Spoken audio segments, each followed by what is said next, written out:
Cuando es brujería se hinchan. Entonces mi tío estaba hinchado, no era gordo. Se llenó de gusanos por dentro. Lleno de gusanos. Que los médicos no sabían qué era lo que tenía. Nunca supieron dar con la enfermedad. Vi una persona entrar volando, entrar así en el aire, a la ventana. Y llegó al lado del enfermo y le sacaba el aire, cada vez le sacaba el aire. Porque eso pasa en Chiloé, que los muertos de repente vienen a visitar a sus familiares.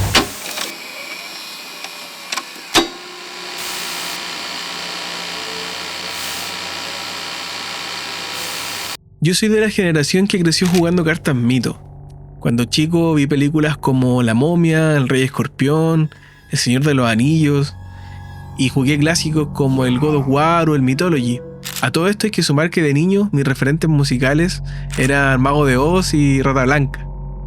¿Pero qué quiero llegar con todo esto? Siempre me encantó la fantasía, la magia, la fauna mágica, pero para mi percepción siempre quedó en eso, solo fantasía creada por la mente de alguien. Nunca pensé que fuese concreto o que haya existido algo así. Ignoraba completamente que en algunas zonas o culturas esto sí era real. Fue de más grande que descubrí todo el folclore del sur, del campo y más específico toda la mitología de Chiloé. Y como dice el título del video, de eso quiero hablar hoy. Pero no voy a alcanzar a abarcar todo, porque en verdad es muy grande toda la fantasía chilota. Me voy a enfocar en lo que a mí me llama más la atención y creo que a ustedes también les podría interesar, dejando de lado lo que siento que ya ha sido contado muchas veces. El trauco, el caleuche, la pincoya. Ya se ha hablado mucho de eso. Quiero tratar de ir a una capa más profunda. Quizás no tan conocida, pero sí muy interesante. Brujos, hechicería, monstruos y toda la magia que está acá mismo, en el sur de Chile, en la hermosa tierra de Chiloé. Y nosotros creemos 100%, digamos, en la mitología y en los brujos, que vuelan, porque nosotros hemos visto cosas en la noche que no son pájaros ni son linternas. No lograba entender por qué ese jote estaba tan tarde ahí y por qué mi papá le tiraba piedra y por qué mi mamá rezaba, pero mi mamá rezaba como al revés. En el corazón de la mitología chilota existe una organización oculta, secreta y temida, la Recta Provincia. También conocida como La Mayoría, fue una sociedad de brujos que operaba en la isla de Chiloé desde tiempos coloniales. Los conquistadores trajeron su religión, sus estructuras sociales y también sus miedos. Pero no llegaron a un territorio vacío. Se encontraron con una cultura mapuche-huilliche profundamente conectada con la naturaleza, la magia y los espíritus. En ese choque y fusión de cosmovisiones nace lo que hoy conocemos como la brujería chilota.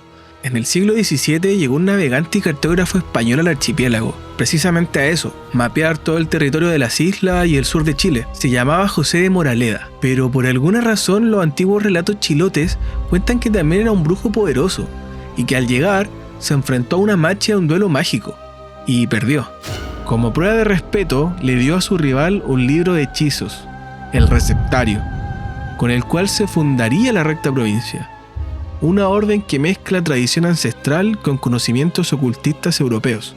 En otras palabras, la brujería chilota no nació simplemente del campo. Nació del conflicto, del mestizaje, de la violencia y la resistencia. Esta orden funcionaba prácticamente como una república paralela, con división territorial, jerarquías y normas propias. Su máximo líder era el Gran Brujo, con poder absoluto. Bajo él, una red de brujos organizada en provincias, con jueces, emisarios y verdugos. Contaban con objetos mágicos como el macún, que era un chaleco que se hacía con piel humana y les daba el poder de volar. También se habla de pactos con el diablo y de viajes espirituales a través del mar y la niebla. Pero si hablamos de lo más oscuro de esta sociedad, hay que hablar del Imbunche. Este no es solo un personaje extraño, es una advertencia. Se dice que el Imbunche es un bebé robado o vendido por sus padres, entregado a los brujos para transformarlo en el guardián de la cueva. El proceso es horrendo. Se le quiebra una pierna que se cose a su espalda, se le gira la cabeza completamente para que nunca pueda mirar al mundo con normalidad. Se le alimenta con leche de gata negra y carne humana. Con el tiempo, el Imbunche pierde su capacidad de hablar, de pensar como humano, y se convierte en una criatura deforme, encorvada y obediente. que solo gruñe y protege los secretos de la cueva bajo amenaza de muerte. Todo esto puede sonar como historias inventadas para asustar a los niños o un mito, pero en 1880 este mito llegó a tribunales. Ese año, en la ciudad de Ancud, se abrió una investigación judicial a raíz de denuncias por brujería, robo de ganado y enfermedades inexplicables. Se detuvo a más de 30 personas, hombres y mujeres. Se generó una especie de persecución y caza a todo aquel que perteneciera a esta comunidad mágica o quien fuera acusado de pertenecer. Fue como una mezcla entre la Santa Inquisición y la CNI de Pinochet. Uno de los principales acusados fue el brujo Zapata, considerado por muchos como uno de los más poderosos de la época. Fue perseguido por un grupo militar que lo iba a ejecutar, pero le dan una falsa ilusión. Si eres brujo, vuela, y no te mataremos. Zapata se elevó cerca de 30 metros frente a la iglesia de Quicaví, pero luego de eso se da la orden de disparar, siendo ejecutado en el aire y cayendo desde esa altura, siendo este el fin del que muchos aseguran ser el último brujo. En los documentos judiciales que existen y se pueden leer hasta el día de hoy, se relata cómo los acusados confesaron pertenecer a la recta provincia. Lo más interesante de todo es que muchos relatos coinciden entre sí y cuentan con naturalidad cosas como castigos por traición, hechicería, pactos de sangre. En vez de ser tratados como locos o bromistas, el juicio tomó los relatos con seriedad. Algunos fueron condenados. El mito se volvió archivo judicial. Hasta hoy, en los rincones más rurales de Chiloé, hay quienes aseguran que la recta provincia no desapareció, solo se volvió más cuidadosa.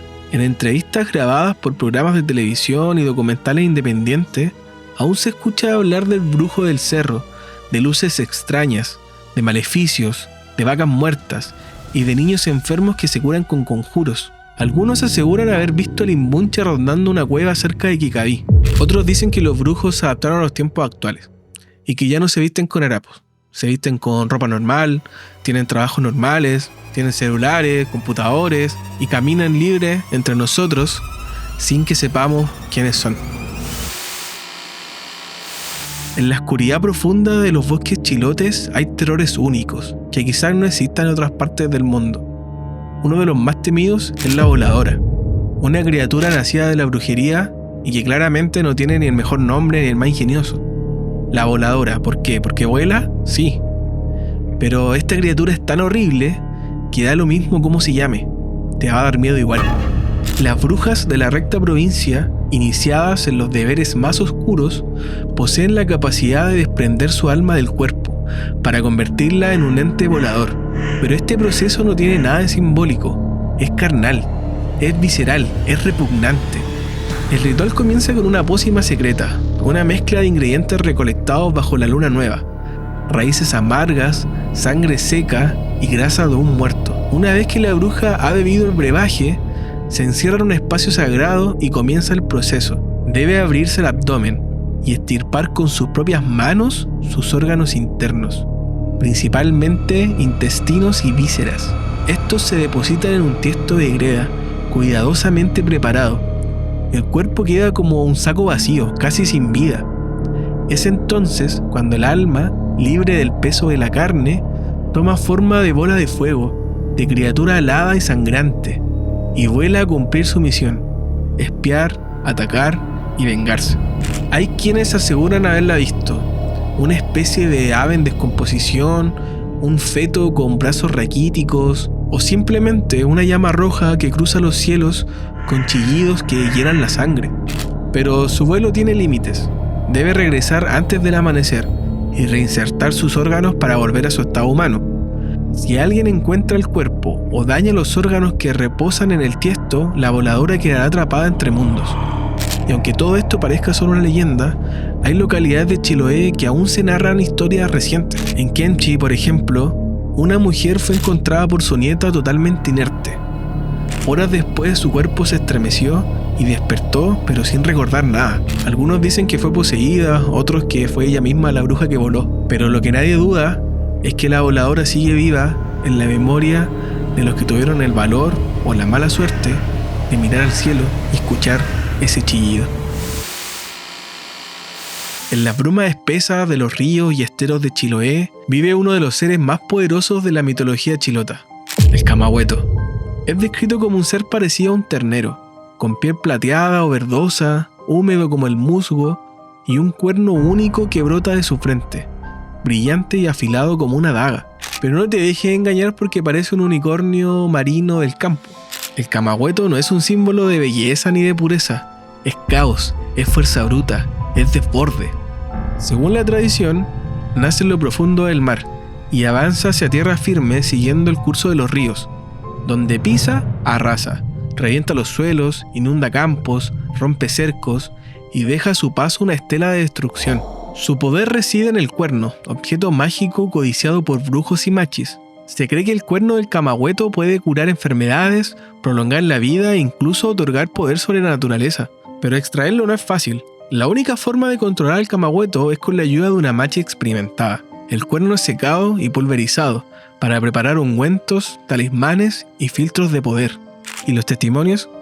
Aunque parezca inverosímil, hay campesinos y pescadores que juran haber visto rastros del Camagüeto en zonas pantanosas. Para los no creyentes, el Camagüeto es solo un símbolo rural del descontrol de la naturaleza.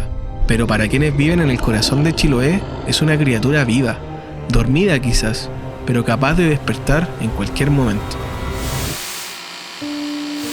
Si alguna vez entras a una casa vieja en Chiloé y sientes que el aire está espeso, que la humedad te quema la nariz y que los animales no se acercan, entonces detente. Puede que no sea abandono ni humedad, puede que sea el basilisco o también conocido como Colo Colo. En la mitología chilota, este ser monstruoso nace de lo más impensado, de un huevo de gallo viejo, incubado en secreto por una serpiente, o según algunas versiones, por el mismísimo demonio. El huevo no tiene cáscara, es deforme y brillante como la baba, y su alumbramiento no es accidental, es producto de la brujería más oscura. El resultado es un híbrido que parece mitad gallo y mitad serpiente, con una cresta reseca, escamas gruesas y ojos vidriosos que nunca parpadean. Su cuerpo es pequeño, pero lo que lo hace letal no es su fuerza, sino su aliento. El basilisco no ataca con garra ni con mordidas, su poder está en la podredumbre que exhala. Su simple presencia envenena el agua, mata plantas, seca animales e incluso puede producir enfermedades respiratorias o inexplicables en los humanos. No camina a plena vista. El basilisco se esconde entre pisos de madera, entre grietas, bajo las camas o detrás de las paredes, y una vez que anida en una casa, es casi imposible sacarlo. Algunas personas más escépticas asocian todo esto con infecciones o condiciones insalubres, pero quienes han vivido ese silencio espeso y esa sensación de que la casa respira por sí sola, saben que a veces la superstición tiene más lógica que la ciencia. El basilisco no se ve, se huele, se siente y se teme. La mitología de Chiloé no son solo cuentos para asustar a los niños. Es un mapa emocional de un territorio remoto donde la niebla y la marea dictan el ritmo de la vida. Cada criatura, cada rito, cada secreto compartido al calor de un fogón es una forma de entender el miedo, la muerte, la soledad y también la resistencia. En estas islas, lo sobrenatural no es lo raro, es lo cotidiano. Los brujos no solo eran magos, también eran médicos, jueces y vengadores. Y los monstruos eran advertencias vivientes contra el egoísmo, la codicia o la traición. Podríamos pensar que no creemos en esto, que son cuentos para los niños, para atraer turistas. Podríamos considerarnos mucho más escépticos ahora y que la evidencia científica no comprueba nada de esto. Pero cuando se hace de noche, cuando estás solo en una casa antigua y cuando los tablones de madera empiezan a crujir sin ninguna razón, a veces la lógica se esconde y la imaginación parece supervivencia. Quizás no se trata de creer o no, quizás se trata de entender que estas historias son espejos de una realidad más profunda, una que sigue latiendo bajo las raíces de los alerces y las piedras cubiertas de musgo, porque al final Chiloé no necesita que creas en su magia, solo necesita que la escuches. Gracias por llegar hasta acá, coméntame si conoces otra cosa de Chiloé y suscríbete para estar atento a lo que se viene. Nos vemos en un próximo video.